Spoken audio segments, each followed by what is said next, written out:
So the intelligence becomes stunned. One may fall on the ground and just be like incoherent. There are many transcendental symptoms that are like beyond anything that we know in the material world. One time Lord Chaitanya went into this trance where he actually pulled his arms and legs inside his body. I mean, where is that coming from? See, this is beyond anything known in the material world, and it's beyond anything that's possible with the material body. The material body is very weak.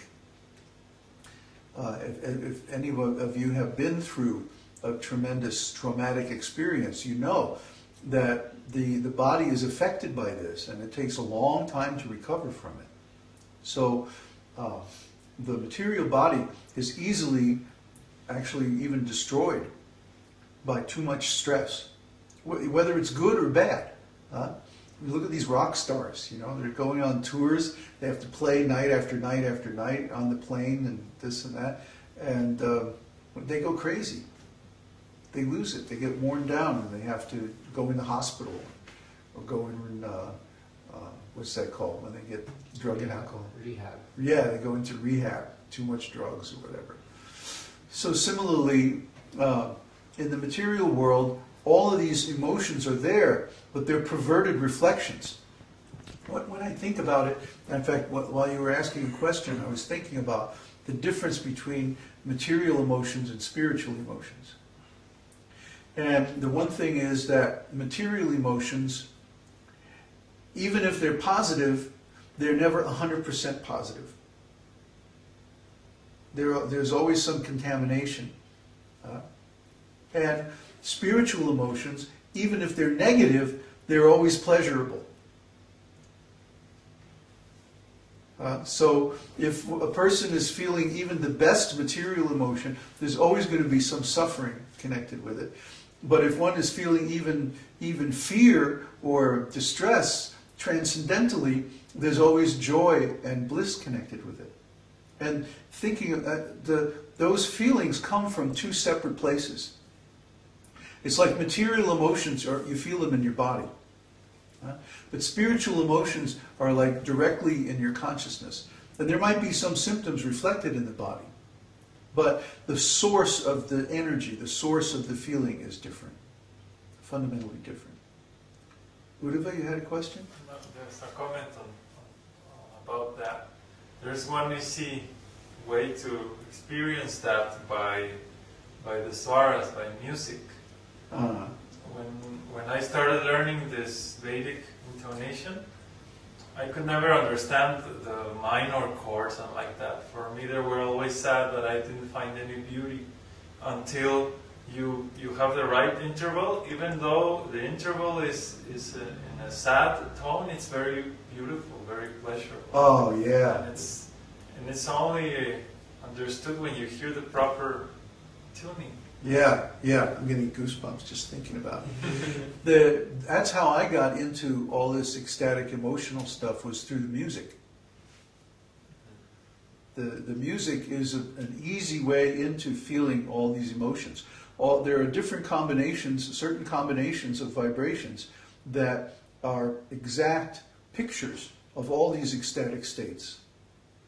And if you meditate on them, you easily go into those states, because what is an emotion anyway? It's a relationship between two energies, two vibrations. So when you contemplate the Vedic svaras, which are certain mathematically pure relationships of vibrations, you feel those emotions along with it, automatically. See, this all started from when I was young and I was a composer and professional musician. And I was trying to answer the question, how does music give people feelings? Because everyone knows when you listen to music, you feel emotions. Well, why? How does that work? What's the physics behind it? Nobody could tell me. Nobody could answer my question. Until finally I met a Vedic musician, Ali Akbar Khan, and he told me, oh yeah, it's the swaras. It's like he deals with this every day. So by studying this Vedic science of music, you can experience directly these transcendental emotions, and they're completely pure. Shuddha sattva. completely pure. In that experiment that I did a post on the forum, even the best interval in the Western scale, you did a graph and the graph looked horrible. Yeah. You did the graph for any interval in Vedic scale and all of them were beautiful. Yeah, yeah. Like some like lotus flower and very beautiful. Yeah, those histograms, yeah. Because when the vibrations are lined up exactly, then they automatically produce a transcendental emotion. And this vibration is called swara. It doesn't happen in Western music because Western music is impure. The whole system of intonation, the whole tuning, everything is impure. So from the very beginning, this is why musicians like to turn up their instruments really loud. Because of the acoustics in the speakers, actually it forms pure intervals.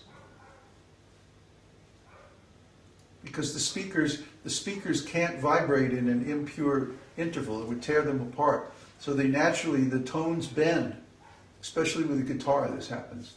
The tones will actually bend so that they make a pure interval. So, let's see, where were we? Next question? Next question from Tulsidas Anand. Let's just call him Tulsidas. That Ananda is too impersonal. Okay. The impersonalists always end their names with Ananda. But we're not impersonalists. Tulsidas is a great devotee. Yeah. Okay. Question from Tulsidas. Is it normal for a deity or picture of a great being or even the Lord to change impressions and seem to come alive when you are in a devotional mood? Yes. It happens all the time. Why? Because the picture of an exalted being, especially the Lord and his pure devotees, the picture is identical in transcendental qualities with the Lord himself. See? This is the transcendental ontology that we keep talking about. What does it mean? It means that the Lord, his name, his qualities, his pastimes, his abode, and his devotees are all on the transcendental platform. They're on the platform of pure consciousness. They don't have material bodies. Their bodies have been spiritualized. Or in the Lord's case, his body is always spiritualized. So if we see a picture of these great personalities, then we can interact with that picture just as if the personality is personally present. He is personally present. So yeah, this is a very common thing. If you worship the deities, you'll find out the deities have personality and they have activities, and sometimes they'll play tricks on you, and they'll interact with great affection just to have pastimes with their devotees. Yeah? Question from Mike. Would it be conducive to spiritual life to meditate on Vedic music to experience these transcendental emotions, even in the neophyte stage, or is there danger of enjoying separately from Krishna? Well, if it's okay to enjoy beautiful things, why not? But to realize that the beauty is coming from Krishna. See? In fact, that's what we used to do in music school. We used to meditate on these swaras. You have to meditate on them, first of all, to even hear them. You have to train your hearing. You have to purify your ears so that you can hear what the swaras are.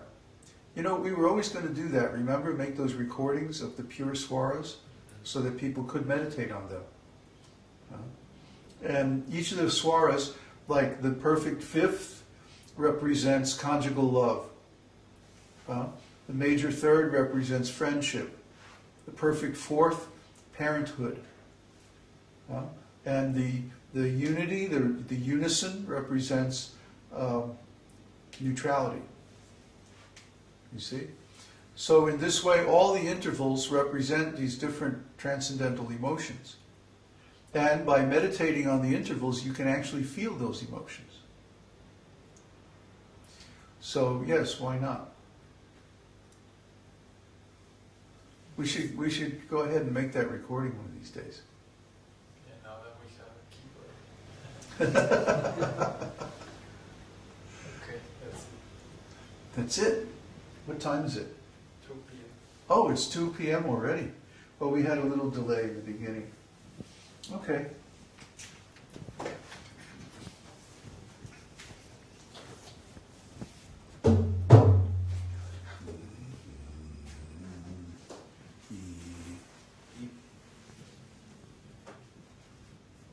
There's some comments from Brian.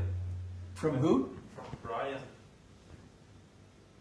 When I listen to Prabhupada and Vyabhicari